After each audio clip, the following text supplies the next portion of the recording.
그럼 요한복음 강해의 말씀 듣도록 하겠습니다. 그리스도는 어디에 계신가? 이 제목으로 은혜를 나누기 원합니다. 최희준 씨의 하숙생이라는 그런 노래가 있죠. 한국 가요의 고전이라고 할 수가 있습니다. 저는 이거 복음성가로 해야 된다고 봅니다. 인생은 나그네 길, 어디서 왔다가 어디로 가는가. 인생은 나그네 길, 구름이 흘러가도 정처 없이 흘러만 간다. 인생은 나그네 길, 빈손으로 왔다가 빈손으로 가는 것. 너무 복음적입니다. 어디서 왔다가 어디로 가는가. 이거 지금 오늘 말씀의 주제입니다. 계속 여러분 어디서 왔느냐, 어디로 간다. 지금 예수님께서 말씀하고 있죠. 보통 우리도 인생을 길에 비유합니다. 인생길이라는 표현을 씁니다. 근데 우리들의 문제는 지금 걸어가고 있는 건 알겠는데 어디서부터 출발했는지, 어디로 가고 있는지를 모른다는 거죠. 사실은 이 답을 찾으려는 노력이 철학이고 종교입니다. 종교가 왜 생겼느냐? 어디서 출발했는지 나 알고 싶다 이거예요. 어디로 가고 있는지 나 좀 알고 싶다는 겁니다. 내가 누구인지, 내가 지금 어디를 향해 가고 있는지, 그것을 우리가 알고 있다면 인생엔 더 이상 문제가 없을 것 같습니다. 그러니까 어떤 생로병사의 고통 이런 거에서 우리들이 의미를 안다면, 내가 왜 이런 고통을 당하고 있는지, 내가 어떻게 해서 이 처지에 운명에 빠지게 되었는지를 설명할 수 있다면은 그건 어느 정도 절반은 문제를 해결한 겁니다. 사실 의미를 모르기 때문에, 고통 자체도 힘들지만 그 고통의 의미를 모르기 때문에 우리가 더 힘들 때가 더 많은 거죠. 고난도 있지만 만약에 이게 우리가 목적지가 있다면 이 고난이라는 것은 잠깐이죠. 또 피해서 가면 되는 거고 견디기만 하면 되는 거죠. 또 우리 인생이 가장 지금 소중하게 여기고 있는 재물, 아니면 명예, 영예, 권력, 이 모든 것들도 굉장히 부질없는 그런 게 되는 거죠. 우리 옛날에 그 땅 따먹기 놀이회 같은 걸 많이 했습니다. 원을 그려놓고 그 안에서 이제 밖에 나갔다 다시 돌아오면 그게 자기 땅이 되는 겁니다. 막 열심히 이만큼 땅을 만들어 이렇게 해놨는데 갑자기 엄마가 부르죠. 아무개야, 밥 먹자. 저녁 시간이다. 밥 먹어라 하면 뭐죠? 다 놓고 가야 돼요. 만약에 우리들이 목적지가 있고 그것이 우리가 가야 할 곳이라면 우리 인생길이라는 게 어떻게 되는 겁니까? 그렇게 쌓는 게 사실은 무의미할 때가 있습니다. 어쩔 때는 그게 짐이 될 때가 있는 거죠. 여러분이 어디서 와서 어디로 가는가를 알고 있다면은 사실은 인생의 절반의 문제들은 우리가 해결된다 할 수 있을 겁니다. 오늘 예수님 모습을 보게 되면 예수님은 자기 인생에 대한 확신이 있어요. 나는 어디서 왔느냐? 나는 아버지께로부터 왔다 이렇게 표현하죠. 나는 어디로 가느냐? 나는 아버지의 품으로 다시 돌아간다. 나는 지금 무슨 일을 하고 있느냐? 아버지께서 하라고 하신 일을 하고 있다. 지금 오늘 계속 그 말씀 반복하고 있습니다. 29절이죠. 내가 그에게서 났고 그가 나를 보내셨다. 33절이죠. 나를 보내신 이에게로 돌아가겠노라. 그렇죠? 예수님은 자신이 누군지, 내가 무엇을 위해서 살아야 하는지, 목적지가 어딘지를 아주 분명히 알고 있죠. 그래서 예수님이 요한복음 14장 6절에서 그 유명한 말씀하지, 나는 길이요 진리요 생명이다 말씀하는데, 나는 길이요의 의미입니다. 나는 길이요. 왜 이런 말을 자신있게 할 수가 있느냐? 예수님 자신이 이 길의 출발지를 알고 있고 목적지를 알고 있고, 그래서 이 과정을 어떻게 걸어야 되는지를 알고 있기 때문에 그런 거죠. 그 모범을 보이셨고, 이제 우리들에게 그 길이 되어주시겠다는 겁니다. 길을 가르쳐 주시게, 이정표가 되어주시겠다는 거고, 우리 함께 동행하면서 우리의 인생길을 같이 가겠다는 겁니다. 그래서 예수님은 길이다라는 표현을 쓰고 있는 거예요. 우리 인생은 길이죠, 길. 정말. 근데 대부분의 많은 사람들이 길을 가고 있는지는 알겠는데 정말 어디로 가는지 모르겠다는 겁니다. 어디서 와서 어디로 가는지. 그러니까 우리가 예수 그리스도를 믿는다는 것, 예수 그리스도를 길이라고 고백하는 거에는 바로 우리 인생길의 하나의 좌표가 되신다. 우리 인생길에 함께 하신다. 그럼 우리 신앙 고백 드리는 거고, 우리는 그런 예수님과 함께 가는 거죠. 동서양을 막론하고 모든 게 다 길로, 인생을 길게 표현합니다. 제가 자주 쓰는 그 표현이지만, 인생을 생이라는 글자를 날생자잖아요. 한자로 날생자를 우리가 파자한다고 하죠. 하나하나 풀어보면은 한일자 위에 소우자를 이렇게 올려놨습니다. 그래서 누가 말하기를 외나무 다리를, 한일자가 외나무 다리처럼 보이잖아요. 외나무 다리를 소가 걷는 것 같은 형국이 바로 생이다, 인생이다 표현하는 거죠. 위태롭다는 겁니다. 그만큼 아슬아슬하다는 거죠. 사실은 몰라요. 우리 길은 길인데, 이게 흔한 길이고 이정표가 분명하고 내비게이션 있고 하면 우리는 가겠는데, 그게 불투명해요. 걷고 있는데 이 길이 옳은 길인지. 그래서 어느 때는 굉장히 빠른 길이라고 생각하고 내가 갔는데 사실은 그게 안 좋은 길이었어요. 돌아가야 되는 길이었습니다. 어느 때는 너무 힘들고 어려워요. 막 고비도 넘어야 되고 해서 너무 힘들다고 생각했는데, 그게 돌아보고 나니까 오히려 가장 빠른 길이었어요. 오히려 더 안전한 길이었다는 것을 알게 되죠. 어느 때는 우리가 안개 속을 헤맬 때도 있습니다. 이게 그래서 어떤 좌표만 있으면, 북극성이나 아니면 뭔가 우리의 좌표만 있다면은 우리는 그 길을 목적지를 향해서 갈 수가 있습니다. 앞이 잘 안 보이더라도. 근데 그게 없다는 겁니다. 그게 우리 인생의 문제죠. 실제 시베리아 광야나 아니면 사막 같은 데서 이런 나침판이나 어떤 자기 방향을 표시해 줄 수가 없다면은 정말 어느 순간 보게 되면 계속 그 자리를 맴볼 때가 있습니다. 나는 앞으로 간다고 생각했는데 보면 한 바퀴 빙빙 돌고 있는 겁니다. 이럴 때가 참 있다고 하는데, 우리들의 모습이 그런 거죠. 그래서 최유진 씨는 아주 솔직하게 어디서 와서 어디로 가는지 모르겠다 이거죠. 하여튼 그게 나그네길이라는 건 알겠다는 겁니다. 나그네길에서 바로 우리 주님이 인생의 반려자요, 길이 되시겠다 지금 말씀하고 있는 겁니다. 이럴 뿐만 아니라 존 버년의 철로역정이라는 책도 있죠. 철로역정은 인생을 순례길에 아주 잘 비유하고 있는, 우화처럼 잘 비유를 하고 있습니다. 철로역정은 철로역정이죠. 그냥 천국을 향해 가는 여행길입니다. 말 그대로. 이 크리스찬이라는 사람이 있습니다. 이 크리스찬 사람이 있는데, 어느 날 이 사람이 성경을 읽다가 이 세상이 곧 망한다, 장망성이라고 해요. 곧 망한다 라는 것을 깨닫게 되었습니다. 그게 너무 절절한 겁니다. 너무 눈앞에 보일 때 절절해요. 이 땅이 유황불에 의해서 심판당할 멸망의 도시임을 깨닫죠. 그래서 이 사람이 하루 종일 어찌할 겁니다. 하루 종일 어찌할고 가족들에게 이 얘기를 하고 친구들에게 이 얘기를 해도 아무도 들은 체 하지 않습니다. 오히려 비웃기만 합니다. 이렇게 고민하고 있는데 이 사람 인생 가운데 성경 속의 어떤 작중 인물들이 나타납니다. 이름이 많아요. 조력자, 아니면 헬퍼, 여러 가지 모습으로 이렇게, 아니면 전도자, 이런 모습으로 나타나고 이 사람에게 지침을 줍니다. 그러니까 성경 말씀을 통해 어떻게 보면 깨닫는 과정들을 보여주고 있는 거죠. 그래서 저쪽에 좁은 문이 보이는데 저쪽을 향해서 가라는 겁니다. 그러면은 그 좁은 문을 통해서 영원한 세계로, 영원한 도성으로 갈 수 있다라는 것을 깨닫고 출발합니다. 그래, 나는 이제 이 순례길에 나서겠어.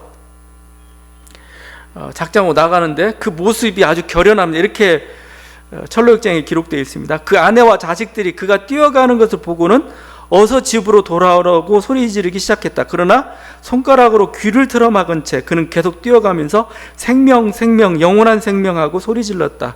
그는 한 번도 뒤를 돌아보지 않고 평원 한가운데를 향하여 난 그 길을 그냥 달려갔다. 이렇게 표현하고 있죠. 이게 바로 신앙인들이 가야 될 순례자의 모습입니다. 그 과정 속에서 여러 가지 유혹도 만나고 뭔가 이렇게 위험을 빠지기도 하고 그렇습니다. 그 속에서 뭔가 친구가 있기도 하고 오히려 자기를 정말 위험에 빠뜨린 자도 있기도 하고 또 자기를 도와주는 동행자가 있기도 하고, 그러면서 결국은 영원한 성에 도달하기까지 과정이죠. 근데 제가 보면 항상 그 과정에 좀 인상적인 장면이 있습니다. 이 크리스찬 사람이 이렇게 길을 가다가 이렇게 어느 고갯길을 넘어가게 되었습니다. 아주 험한 고갯길을 넘어가는 고갯길 정상에 십자가가 있습니다. 근데 그 십자가 밑에 가게 되자 어떤 일이 벌어졌냐면은 이 크리스찬이라는 사람이 등에 짐이 있었어요. 짐을 지금 계속 무겁게 다니고 있었던 겁니다. 근데 십자가 밑에 가자 그 짐이 싹 풀리게 됩니다. 짐이 싹 풀리게 되면서 이렇게 표현하고 있습니다. 크리스찬이 십자가 위로 막 올라가려는 순간 그의 어깨로부터 짐이 풀어져 등에서 벗겨지더니 굴러떨어져 다시는 보이지 않게 되었다. 너무 가볍습니다. 여러분도 여행 가다 보면 이 짐이라는 게 얼마나 거추장스러운지 몰라요.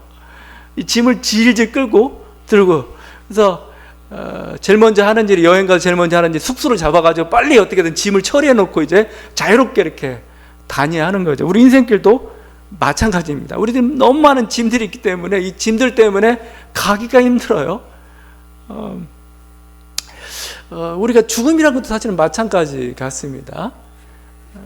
요즘 2월이 돼서 그리고 날씨가 좀 봄에 가까워질 정도 되니까 요즘 부고장들이 많이 날아들어요. 부모님들 많이 돌아가시고 또 여러 가지 모습들이 있습니다.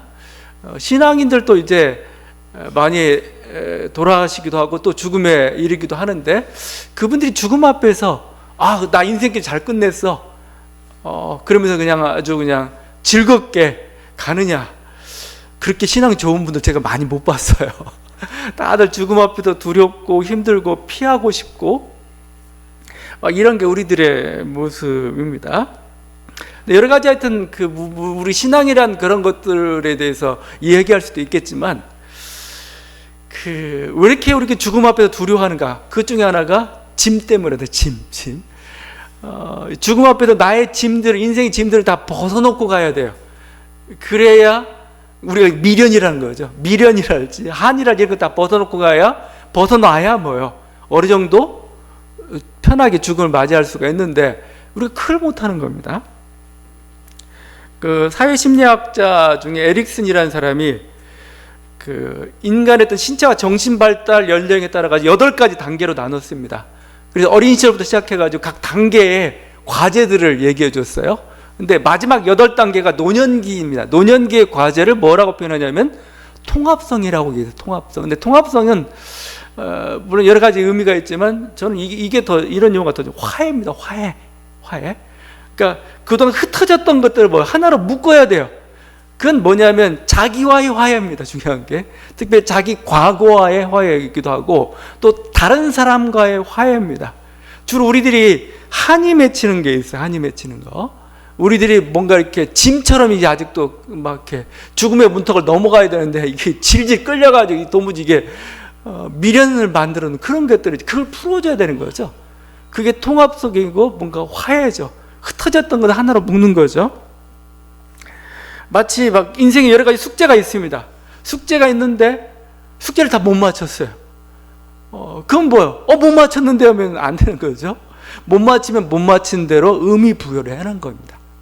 또 내가 과거에 뭔가 이렇게 했는데 뭔가 좋은 영광스러운 일이건 뭔가 자기에게 뭔가 안 좋은 일이건 뭔가 이렇게 해놨는데 과거는 흘러가고 더 이상 이렇게 돌이킬 수가 없는 거잖아요. 그 순간 어떻게 해야 되는가? 그냥 그렇다면 너무 한스러운 거예요. 그게. 그럼 그대로 놔둬야 될 거냐? 아니죠. 의미 부여를 해야 되는 겁니다. 왜 그랬는지, 내가 왜 그랬는지, 왜 이런 일이 발생했는지, 뭔가 하여튼 그게 여러 가지 하여튼 얼토당토 않는 것부터 시작해가지고 자기가 뭔가 주관적으로 의무부여한 그거일지라도 뭔가 그걸 자기의 어떤 그 운명의 틀 안에, 운명의 어떤 계획 안에 끌어들여서 하나로 만들어줘야 되는 겁니다. 그래야 짐이 가벼워요. 그래서 우리는, 그래서 신앙인들이 가장 자주 사용할 말이죠. 하나님의 선하신 뜻이었다. 하나님 선하신 뜻이었다. 그죠? 그냥 감사한 하나님 어떤 계획이 있었겠죠. 그죠? 우리는 그걸 인정해주고 가야 짐이 풀려지는 겁니다. 그래서 여러 가지 인생길을 마지막 마무리 잘 정리가 할 수가 있는 거죠. 그래야 자유롭습니다. 다시 한번 말씀드리지만 인생 속에서, 여행길에서 짐이 있으면 얼마나 힘든지 몰라요. 그게 덜어지고 뭔가 가벼워지면은 그만큼 우리가 더 자유로워집니다. 바로 우리 주님 인생에 내가 길이라라고 했을 때 우리 주님 뭐요? 마치 우리 인생에 짐을 짊어준, 그래서 수고하고 무거운 짐진 자를 다 내게로 오라고 말씀하고 있잖아. 인생길을 같이 가는데 예수님이 뭐요? 옆에서 우리의 짐을 같이 들어주겠다 이거예요. 대신 짊어지겠다. 그럴 때 우리 여행길이 가벼워지는 거죠. 그래서 예수님 우리의 길이다라고 고백을 하고 있는 겁니다. 사실 이런 어디서부터 와서 어디부터 가는가 이 문제는 이들이 그리스도가 누구신가에 대한, 그리스도는 어디서부터 오는가에 대한 어떤 그런 논란에서부터 지금 문제가 빚어지고 있죠.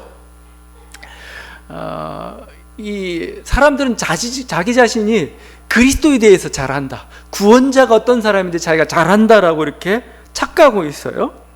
26절 이하 이렇게 표현되어 있죠. 이 사람을 참으로 그리스도인 줄 알았는가? 그러나 우리는 이 사람이 어디서 왔는지 아노라. 그리스도께서 오실 때에는 어디서 오시는지 아는 자가 없으리라. 그리스도가 어떤 인물인지는 모르겠지만 그리스도가 어떤 유형으로 어떤 모습으로 우리에게 다가올지는 알겠다 이거예요. 그리스도가 오시는데 그리스도는 굉장히 신비적 인물이 되어가지고 출생지를 알아서는 안 되는 거예요. 마치 하늘에서 막 갑자기 뚝 떨어진 것처럼 뭔가 신묘한 곳에서 온 것처럼 이렇게 신비한 모습으로 다가와야 되지. 예수는 누구? 예수는 우리가 다 알고 있지 않느냐. 그건 갈릴리 나사렛 출신 아니야. 그러니까 아니라는 겁니다. 그리스도는 메시아는 그렇게 위대한 인물인데, 우리의 구원자는 위대한 인물인데 이렇게 평범한 삶 속에서 우리들이 알 수 있는 그 상식 속에서 나올 수는 없어. 이런 거랑 마찬가지예요.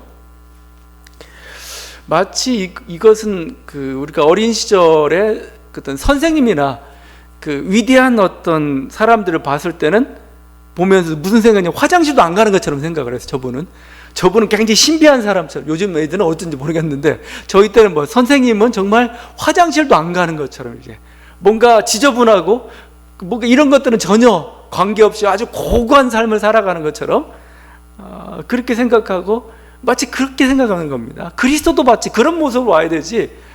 아니 예수님 뭐야, 저건 내 다 알고 있잖아. 이렇게 나온 것이죠. 자, 근데 이거 굉장히 신앙적인 것 같죠? 그래, 당연히 그래야 되지. 근데 사실은 굉장히 반역사적인 겁니다. 반역사적이고 신앙이 사실은 본질을 혼란스럽게 만들어버려요. 신앙의 본질을 너무 관념화시키고 잡을 수 없는 그런 것을 만들어버려가지고 사실은 신앙을 못 갖게 만드는 겁니다. 요한복음 1장은 이미 이런 신비성 부분에 대해서 깨고 있습니다. 유명한 말씀이에요. 1장 14절. 말씀이 육신이 되어 우리 가운데 거하시며 우리가 그의 영광을 보니 아버지의 독생자의 영광이요. 말씀이 육신이 되셨다. 이걸 여러 가지 우리가 해석할 수 있습니다. 근데 이 말씀을 읽으면서 또 요한복음 전체 속에서 결국 나타나고 있는 건 뭐냐면 진리라는 게 뭐냐는 거예요. 고고한 것이거나 어떤 추상적인 그런 어떤 관념이나 이런 게 아니라는 겁니다. 나사렛 예수, 2000년 전 팔레스틴 땅을 거느렸던 나사렛 예수, 그 한 사람이 바로 진리다 이겁니다. 진리. 그 사람이 신이었다 이렇게 나온 겁니다. 지금 여기 육신이라는 단어는 헬라어로 사륵스입니다. 사륵스는 굉장히 부정적인 이미지가 좀 담겨져 있습니다. 그래서 바울은 그냥 아예 세상성 아니면 죄성까지 이렇게 얘기하고 있습니다. 그때 사륵스 이렇게 말씀 육신이 되셨다는, 육신이라는 단어를 그렇게 쓰고 있습니다. 그런데 요한은 뭐예요? 바로 로고스가, 진리가 육체가 되었다라고 표현하고 있는 겁니다. 이게 사도 요한의 증언입니다. 여러분 요한복음을 보면서 조금 여러분이 의아한 것 중에 하나가, 다른 복음서는 예수님의 출생에 대해서 얘기하는데 굉장히 신비롭게 얘기하죠. 뭐냐면 막 동정녀 마리아에서 태어났다는 뭐 이런 식으로 얘기하고 있는 겁니다. 근데 요한은 그거에 대해서 얘기하지 않아요. 뭔가 예수님뿐만 아니고 당시에 모든 위대한 사람들은 전부 신비적 출생을 가지고 있는 것처럼 이렇게 설명을 하고 있습니다. 근데 요한은 그렇게 얘기하지 않습니다. 물론 사실이지만 왜 굳이 얘기하지 않느냐. 요한이 초점을 두고 싶은 게 있어요. 그건 뭐죠? 그걸 통해서 뭔가 비범함 속에서, 뭔가 물질의 어떤 것 속에서 뭔가 진리를 발견해 보려는 그거에 대해서 아니다라고 선언하는 겁니다. 실제 진리는 뭐예요? 이 물질성 속에 있는 거예요. 그냥 평범한 인간처럼 보이는 그런 출생 속에서 바로 그 사람이 바로 하나님이었다는 겁니다. 요한일서는 뭐라고 표현합니까? 태초부터 있는 생명의 말씀에 관하여 우리가 들은 바요, 눈으로 본 바요, 자세히 보고 우리의 손으로 만진 바라. 진리를 만졌다고 합니다. 진리를 만졌어요. 진리를 터치했다고 얘기하고 들었다고, 눈으로 보았다고 표현하고 있는, 이건 물질성이잖아요. 물질성. 제가 자꾸 물질성을 얘기하는 그 이유가 있습니다. 사실은 진리라는 것은 여러분 너무 머릿속에만 생각하고 있고 저 관념 속에만 생각하고 있다면 실제 여러분 인생 속에서 나타나고 있는 역사 속에서 진리를 여러분이 놓쳐버리고 말아요. 여러분 분명히 인생 속에서, 여러분 우리의 역사 속에서 한 인물 속에서 진리됨이 드러나고 있어요. 근데 우리는 뭐 그 순간을 붙잡지 못하는 거죠. 붙잡지를. 마치 진리는 고고한 데 있으니까 그건 아닐 거야. 그러면서 그 사실은 이렇게 신비를 주장하는 사람은 실제적으로 그리스도를 기다리지 않는 사람들입니다. 그리스도를 오히려 현혹시키는 그런 사람들이에요. 현재 일어나고 있는 하나님의 은총 사건에 대해서 외면하고 있는 그 사람들. 자기 인생 속에서 지금 하나님의 뜻이 분명히 드러나고 있는데 여러분 하나님 뜻이라고 할 때 그게 뭐예요? 그냥 신비로만 해버리면은 여러분 어떻게 그 뜻에 순종해요? 아니면 그 뜻이 이루어지고 있는 그거에 대해서 여러분이 정말 무릎 꿇고 경외하고 그와 함께 따라가고 그걸 어떻게 할 수가 있어요? 못하는 거죠. 오히려 어떤 이런 것들 엘리트나 기득권이 주장하는 거이기도 하고 그렇습니다. 높이 신비화시킴으로써 사실은 무관심하고 외면시켜버리는 거죠. 예수는 하나의 인간의 몸을 입고 태어나고 있고 그와 마찬가지로 하나님의 진리 사건은 지금도 보여요. 우리 삶 속에도 벌어지고 있어요. 우리 삶 속에서, 우리 인생 속에서. 그 우리가 다른 식으로 뭐라고 표현합니까? 하나님의 뜻이라고 있죠. 하나님의 뜻. 하나님의 내 뜻은 내 인생에 일어나고 있어요. 그냥 내가 어떤 순간을 선택하는 것, 그게 단순히 어떤 직장을 선택하는 그거 있을지라도 뭐 그게 단순히 그냥 단순한 한낱 얘기가 아니라는 겁니다. 그 속에서 우리 인생을 향해서 하나님께서 진리들을 펼쳐가고 계시다는 거죠. 신비성에 대해서 이렇게 아니다라고 얘기하는 거죠. 또 다른 한 부류가 있는데 그 또 다른 한 부류는 표적신앙에 얽히는 사람들은 표적신앙. 거기 한 부류가 있어요. 거기 31절이죠. 그리스도께서 오실지라도 그 행하실 표적이 이 사람이 행한 것보다 더 많으랴. 이 사람 뭔가 신앙이 있는 것 같잖아요. 근데 신앙은 있긴 하지만 좀 부족해요. 이 사람들은 잘못하면 예수를 버려버릴 사람들입니다. 왜냐하면 메시아 되면 어디서부터 찾고 있냐면 권력에서 찾고 있어요. 표적이라는 건 뭐예요? 능력이잖아요. 그 힘에서 뭐예요? 메시아 됨을 찾고 있는 그런 사람들입니다. 이 사람들이 뭐예요? 십자가 예수가 패배하자 예수를 버려버렸습니다. 저는 실패했어. 이렇게 보는 거죠. 물론 우리는 그렇죠. 힘이 있어야 힘없는 자들도 구원하고 뭐 그런 거 아니냐. 근데 힘이라는 거 한번 생각해 보세요. 세상의 권력이라는 거 생각해 보세요. 항상 세상의 힘과 권력은 뭐예요? 다른 사람이 희생 위해서 서는 겁니다. 항상 보면 그 권력 때문에 다른 사람이 죽고 뭔가 이런 얘기 이거예요. 그냥 그러니까 마치 이런 거잖아요. 혁명이란 게 뭐냐? 왕비가 시녀가 되고 시녀가 왕비가 된다. 뭐 이런 식이 만약 혁명이라고 한다면 결국 누군가는 또 이렇게 그 권력의 힘의 논리에 의해서 또 이렇게 소외되고 이런 거죠. 근데 또 그렇게 어쩌면 이 권력을 추구하는 신학이라는 것은 굉장히 인간을 비주체적으로 만듭니다. 의존적으로 만들어요. 내가 저 사람을 통해서 이런 겁니다. 자, 그런데 예수님은 이 권력의 길을 안 가셨어요. 예수님은 십자가의 길을 가셨던 겁니다. 요한복음 13장에서 최고의 만찬인데 만찬을 행하지 않았고 예수님은 요한이 전하는 예수님 모습은 뭐예요? 제자들의 발을 씻기는 모습입니다. 발을 씻기는 섬김의 모습입니다. 권력자의 모습이 아니고 가장 약한 자의 모습, 가장 겸손하고 온유한 자의 모습으로 나타나시고 계신 거죠. 그래서 예수님께서는 뭐 십자가에 지금 달려 돌아가시는데 우리들 볼 때는 패배인데 오히려 이게 영광의 때라고 얘기하고 있습니다. 하나님 영광이 드러나는 때고 나는 아버지께 돌아가는 아주 가장 영광스러운 순간이라고 얘기하고 있어요. 결국 예수님은 어떤 분이냐? 예수님이 얘기하는 그리스도는 뭐냐? 힘을 가진 자가 아니고 힘을 포기한 분입니다. 예수 그리스도는. 그리고 이분은 뭐예요? 힘을 갖고서 우리를 군림하는 그런 분이 아니고 오히려 힘을 놓음으로써 뭐죠? 한 사람 한 사람을 주체적으로 세우는 분이십니다. 예수님께서 그래서 나중에 내가 떠나는 게 옳다라고 얘기해요. 왜 그랬을까요? 여러 가지 설명도 가능하지만 이런 겁니다. 내가 떠나야 성령이 오죠. 성령은 뭐죠? 저는 주체의 영이라고 표현하고, 주체의 영. 왜 주체의 영이에요? 한 사람 한 사람 10년 가운데 들어가가지고 뭐죠? 이 한 사람으로 보여. 자기가 하나님이 되게 만들어. 자기가 신이 되게 만들고, 자기가 예수의 예수 친구가 되게 만드는 영이 바로 성령이죠, 성령. 예수 그리스도께서는 자신이 권력의 길을 가길 원하는 게 아니고 뭐요? 오히려 우리 자신들을 권력으로 이렇게 높여주기를 원했다. 만약에 예수님께서 권력을 잡고 그래서 했다면은 그 혁명은 성공했을지도 모르죠. 지금 바리새인들아 대제사장들이 예수를 잡으려는 이유가 뭐예요? 예수가 마치 권력의 길을 가는 것처럼 보이니까, 자기 권력을 위협할 것처럼 보이니까 그 막겠다는 거 아니겠습니까? 지금 모든 게 다 힘의 권력의 논리 속에 좀 사로잡혀 있는 거죠. 만약에 그 예수님이 힘을 가지고 뭐 12영이나 더 되는 뭐 천사들 동원해 가지고 다 쓸어버리고, 그래서 예루살렘을 마치 성도로 만들어 버리고 그러면 될 것 같죠? 그러면 예수님은 2000년 전에 끝났습니다. 2000년 전에 팔레스틴 땅에서 이스라엘 중흥을 이루었던 다윗을 따른 어떤 유대인의 어떤 한 혁명가, 이걸로 끝나버려요. 유대인 한 영웅으로 끝나버리고 말았습니다. 예수님이 모든 사람들의 마음과 지금도 하나님으로 잡고 있는 건 뭐예요? 권력을 포기했기 때문에 그런 겁니다. 진짜. 권력을 안 잡았기 때문에 그래요. 이제. 그리고 오히려 우리를 더 높여주시고 우리가 주체자가 되고 우리 권력자가 되기를 원하시는 게 주님의 길이었던 거죠.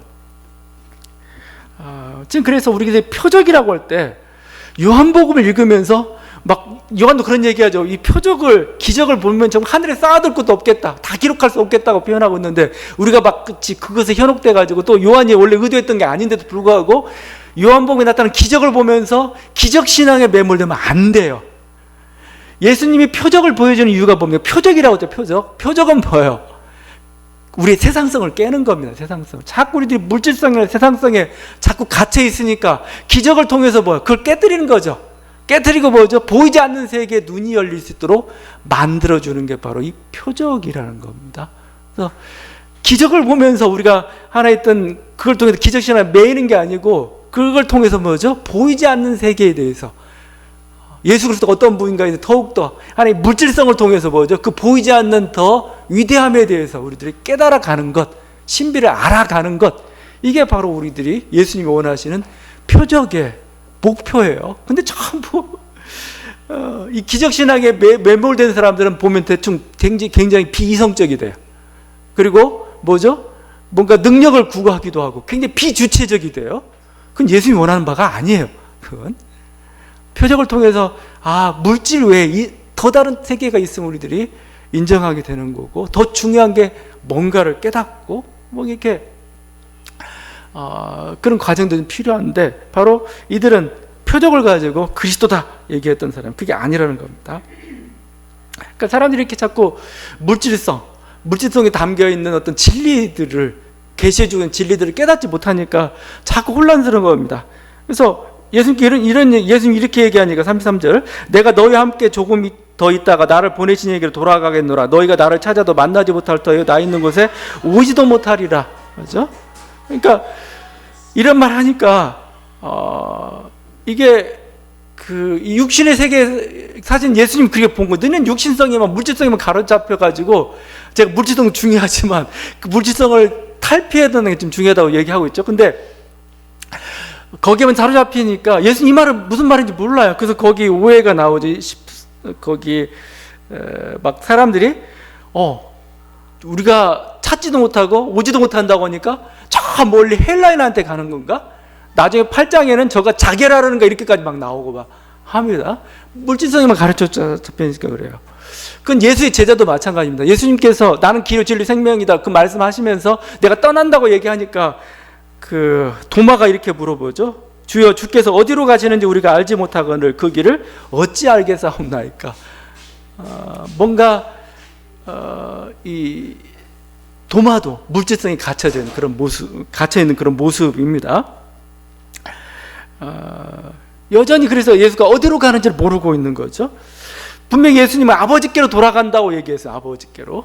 근데 아버지께로 돌아가는, 우리는 이제 알고 있죠. 아버지께로 돌아간다는 게 뭐예요? 결국은 천국이죠. 천국. 우리 얘기는 아버지 집. 제가 복잡하게 아버지 집 뭐 얘기했죠. 그냥 단순하게 얘기하면 내셋이나 천국입니다. 우리들 가야 할 곳은 천국이다.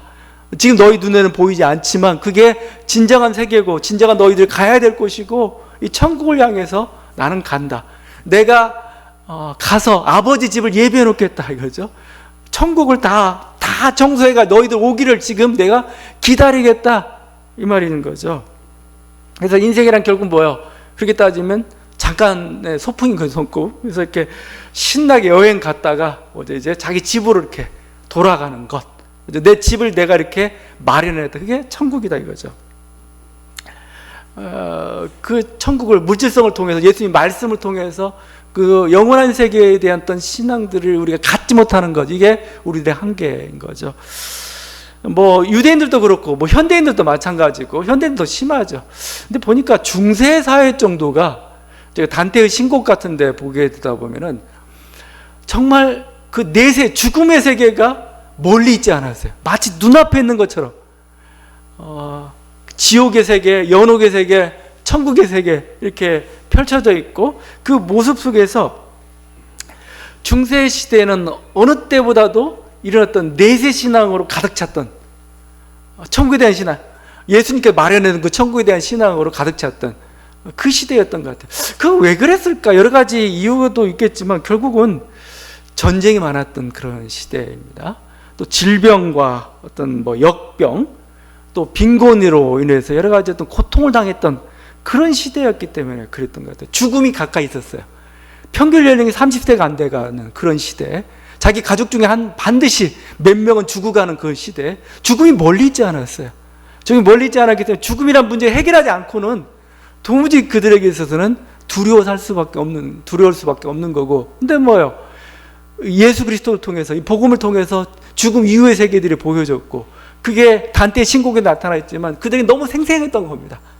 그래서 그 길을 그래서 어떻게 보면은 최희준 씨의 인생은 나그네의 길, 그게 60년대에 나왔던 거죠. 뭐 빈손으로 왔다가 빈손으로. 근데 그때 다 빈손이었어요. 뭐 자기 가진 게 어디 있어요? 재산이 어디 있어요? 근데 아무것도 없는데도, 물론 아무것도 없었기 때문에 그랬는지 모르겠습니다. 근데 오히려 가난하고 우리가 어렵고 힘들 때일수록 어떤 천국 신앙들은 이제 활발해지는 것 같습니다. 우리 옛날에 부모 어머니들 그 막 새벽이니 뭐 와서 기도하면서 한 맺힌 기도들을 많이 했죠. 살기 힘들어서 그랬던 겁니다. 근데 현대인들은 참 뭔가 물질적으로 풍요해지고 뭔가 그래도 상대적으로 우리 인류 역사 속에서 그래도 안전한 시기를 보내고 있습니다. 그럴 뿐만 아니라 여러분이 먹는 것들, 여러분이 생활한 것들은 인류 모든 역사 속에서 가장 풍요롭게 왕우장상의 그것들을 다 먹고 마시고 이런 그 시대 속에서 살고 있는 거죠. 그러다 보니까 우리 천국에 대한 것, 내세에 대한 것, 그것들을 우리가 자꾸 망각하고 외면하려고 그렇습니다. 그렇지만 인간은 뭐예요? 언젠가는 죽기 마련이에요. 그 죽으면 언젠가는 오기 마련인 거고, 또 이게 사실은 우리가 외면하고 싶어도 뭐요? 키에르케고는 아예 죽음에 이르는 병이라고 표현하고 있잖아요. 그 병처럼 우리 삶의 고속고속에 어두움을 들이고 있는 겁니다. 우리들이 천국에 대한 분명한 신앙들을 가지고 있지 않다면, 여러분 우리는 뭐요? 이 굉장히 힘들고 어려운 시대 가운데서 굉장히 뭔가 불안하고 두려운, 물질적으로는 채워졌는데도 불구하고 여전히 뭔가 불안한 그런 시대를 살 수밖에 없습니다. 이건 단지 믿지 않는 사람뿐만 아니고 믿는 사람들에게 필요한 게 뭐냐? 천국 신앙이고 내세 신앙입니다. 누가 얘기했는데 목사들이 목사들이 제일 필요한 게 뭐냐면은 천국 신앙이라요. 천국 신앙.